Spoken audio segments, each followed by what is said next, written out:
Yo, what's up guys?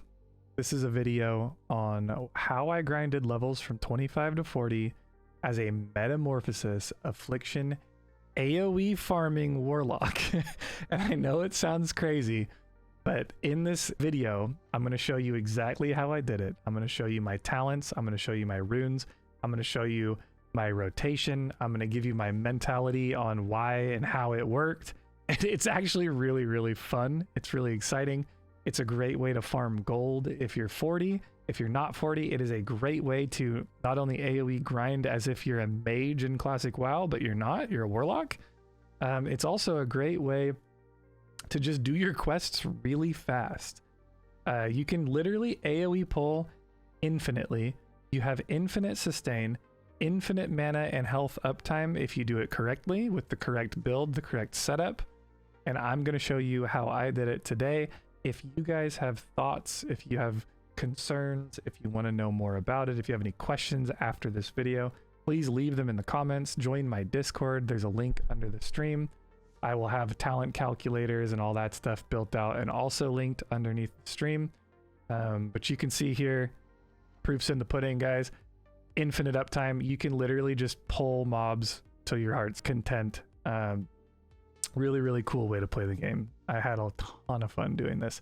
So yeah, any feedback you guys let me know. I don't even know why I'm making this video. If you guys like it, if you think it's fun, it's exciting, give the video a like, a thumbs up. And anyway, we are going to jump straight into it. This is the AOE Warlock leveling / gold farming guide by your boys Winky.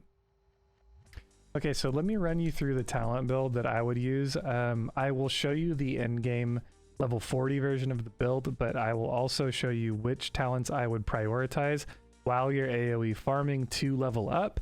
And once you hit 40, I'll give you the build that I would be going for in order to use this to try an AoE farm open world if raw gold farming, or if you just like tanking a lot of mobs, solo open world, if that's your thing. So the first thing I prioritize is 5 points in improved corruption. That's going to give us our instant corruption. Okay, very straightforward, very easy. You need corruption up on all your mobs. Then we're going 5 points into drain life. This increases the amount of health you drain with your drain life spell by 10%. That's huge. It's pivotal. This entire process runs off of the coordination between drain life, master channeler, and siphon life, just sustaining you through insane amounts of incoming damage. So 5 out of 5 corruption, 5 out of 5 drain life in this order is the way that I would go. At this point, you can really just decide whether you want to go into amplify curse first. It's up to you. I mean, if you're doing it this way, you're only level 19, right? So improved curse of agony, most of the mobs are going to die before curse of agony even ticks, and 2% is not a huge increase. Amplify curse is a decent option here. Personally, I'll go 3 out of 3 improved agony because of other, there's just not much else to do at that stage. Then I go 2 out of 2 improved life tap, and that's going to be so that we can start to do these pulls larger, and tapping is going to sustain our mana. You got to remember, improved life tap stacks with your metamorphosis, and when you're in metamorphosis form, it increases the mana gained from your life tap by 100%. So you get that from meta, and then you also get an additional 20% with improved life tap. So 120% more mana every time you press the life tap button, which is huge. I mean, that's massive. In tandem, it works really well.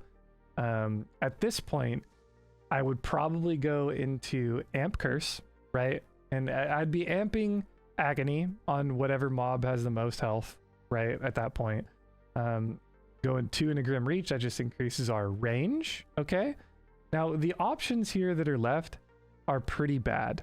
Okay, nightfall is completely useless because all it does is it gives you a chance to proc an additional free shadow bolt. Okay, we don't need that because we're in meta form, and our shadow bolt turns into shadow cleave, which is now a melee cleave ability that is instant anyway.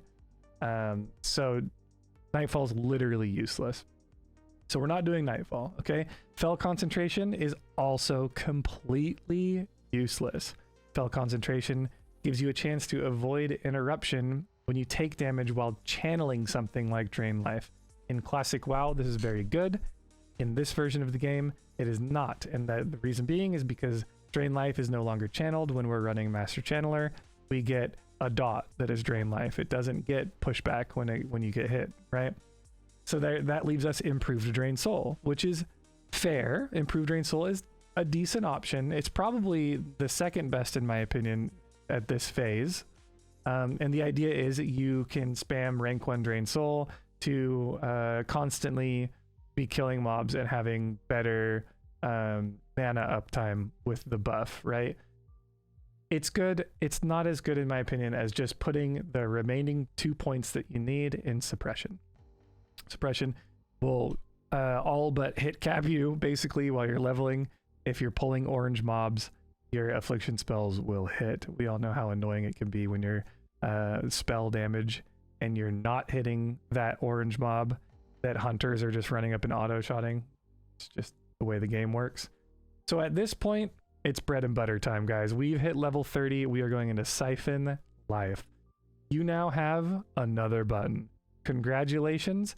You can now Drain Life, Siphon Life, Corruption, and Agony. You have 4 dots that are all instant cast. Once you get to this point, this is when the AOE farming really starts to take off, okay? At this point, I put 1 more point into Suppression. You can put a point down into Curse of Exhaustion if that's what you want. It doesn't really matter. You can put another one in Suppression if you like, right? You could go into Improved Drain Soul. If you get 2 point, you could take these 2, put them in Improved Drain Soul, go with Curse of Exhaustion, right? It's really up to you. Curse of Exhaustion is kind of useless for the intents and purposes of this build, but we got to start slamming points in the skill tree, okay? So what I would recommend is putting 1 point in Curse of Exhaustion, maxing out Suppression, and then we get Shadow Mastery. It's all for the Shadow Mastery, okay? You want to get 5 in Shadow Mastery for your 10% increased damage dealt or life drained, so you're now getting 10% more healing, right? And it's important in the video that you saw prior to this of me doing my AoE pulls, I didn't even have the 5 in Shadow Mastery. I was not running Shadow Mastery. I actually was running 5 points into Cataclysm to reduce the amount of mana that I was using on Searing Pain. And that was just left over from when I was level 25 rating BFD. So it was kind of just there and I didn't want to respec. But with Shadow Mastery, you can't go wrong. 10% more life drain, 10% more damage done. GG, easy. Last point that we get is it going to be in Dark Pact. I would say Dark Pact's probably worth it. It's another button. It's a life tap that you can do where you get mana without spending your own life. You're spending your pet's mana, which is amazing, especially if you're running something like Succubus. I would encourage you to run Imp with this build because Fire Shield is basically a Thorns effect, but 31 points straight affliction domination. This is what I would suggest running.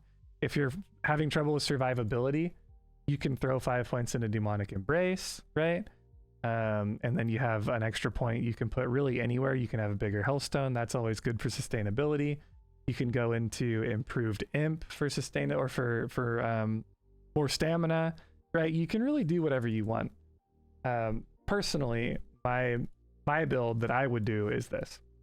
Okay, so we're going to talk about runes here, you guys. We're going to talk about the leveling runes. We're going to talk about the end game runes. Which ones are you going to be running? Why? Etc. etc.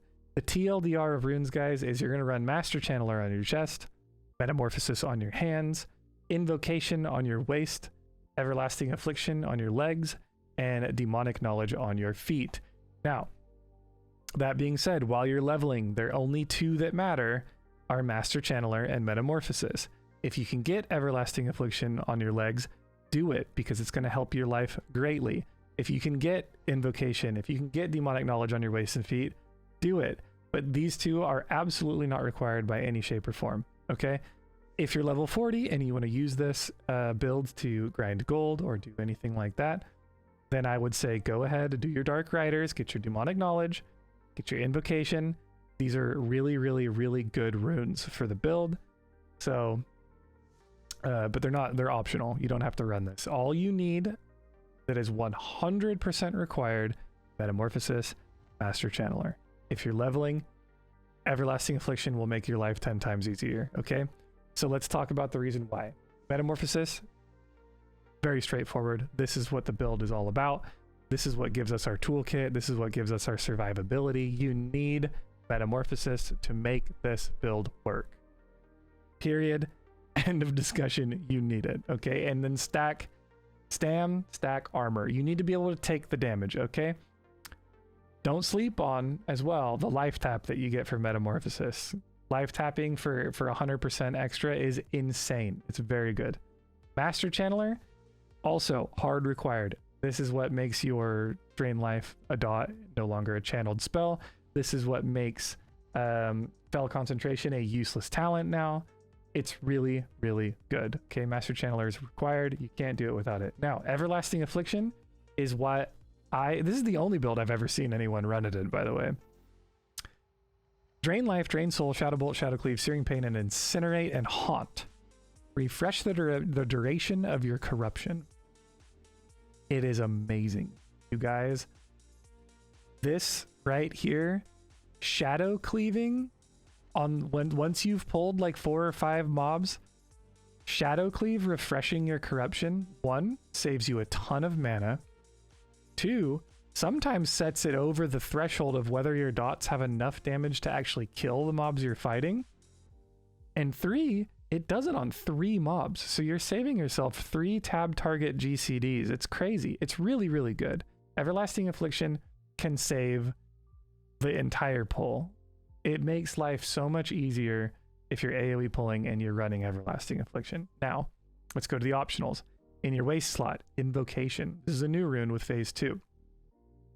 Refreshing Corruption, Immolate, Curse of Agony, or Siphon Life, when it has less than 6 seconds of duration remaining, causes it to deal instant damage to the target equal to the spell's remaining periodic damage. The beauty of this is corruption is included, right?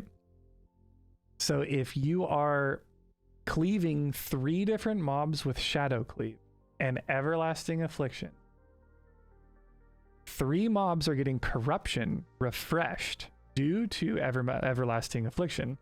If you time it correctly, all 3 of those mobs will be in the last 6 seconds of duration of corruption, and therefore you will be chunking them for the amount of the Shadow Cleave damage. You'll be chunking them for the amount of remaining damage on the corruption dots on those targets, and you'll be refreshing those dots on those targets for the cost of 1 Shadow Bolt. It's really mana efficient. It's really good. So Invocation is great. If you can get it, you can get it. Demonic Knowledge. This is just a really good flat spell power increase. I'm not gonna lie. It increases your spell damage and your healing equal to 10% of your demon's total stamina plus intellect. So if your demon has 100 stamina and intellect combined, you get 10 spell power. It's very, very strong.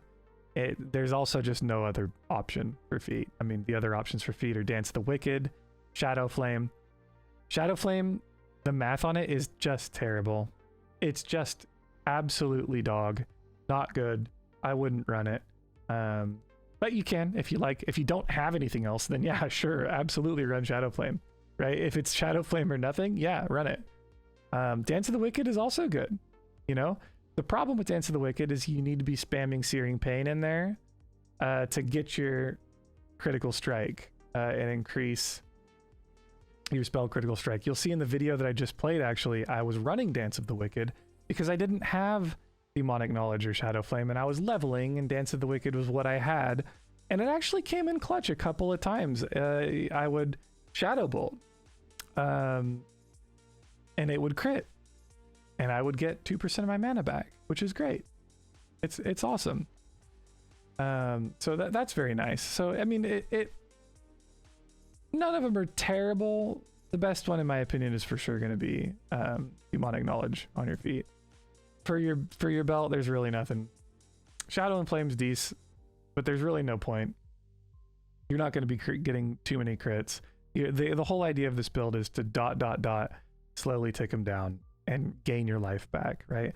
Oftentimes too, if you're critting, you're killing mobs too fast. If you kill mobs too fast, improved drain life is not, you're not min-maxing the full effect of the improved drain life.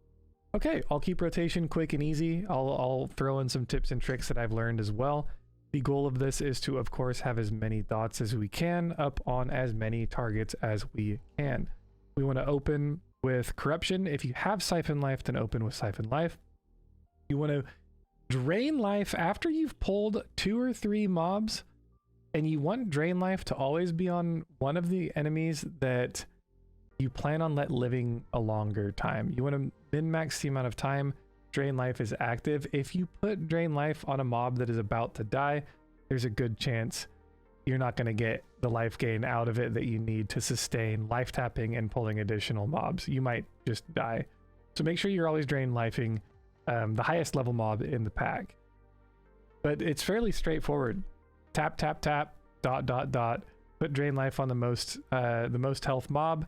Tap, tap, tap, ... Once you start getting the rhythm and the hang of it, you can start adding in your Shadow Cleave for your refresh on Corruption with Everlasting Affliction. Other than that though, tap, tap, tap, ...